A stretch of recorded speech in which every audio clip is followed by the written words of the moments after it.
Greetings, stamp collectors. I want to show you a cool stamp from Nicaragua that's got a wild animal on it. So take a look at this. So I worked on my stamp album yesterday, and I added a new stamp to the A page. And you can see right here, I put this one right here. So as you look at that stamp, you might have some questions about it, and I did too. So I did a bunch of research yesterday while working on a book. So you can tell that the country's name is on the stamp right there.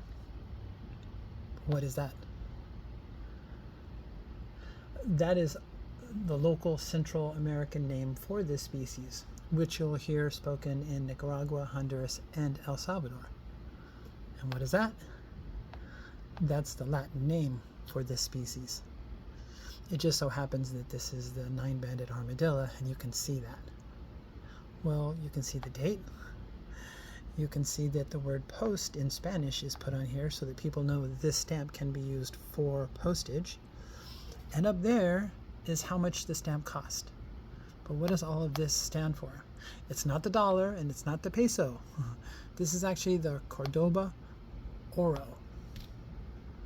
C right there represents Cordoba, and the oro is another word for gold. And this is at a time when the monetary system was making a change, so they made sure people understood that this is what it represented. But what is that? Those are interesting letters there. What do they mean?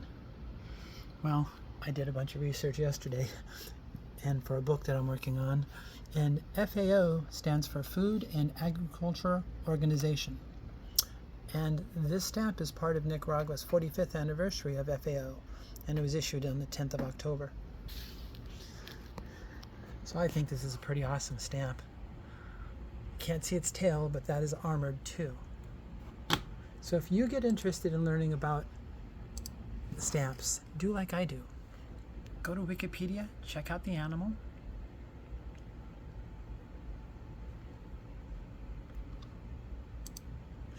There's its range.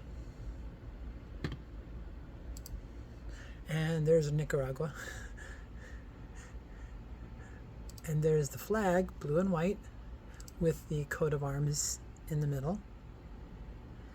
And if you're curious what this is a cancellation, and that word right there is actually the capital of this country. And if you want to do a little bit of research on your own, go try to find out what that means. How did the name Nicaragua come about? I'd give you the answer, but I'd rather you go figure it out on your own.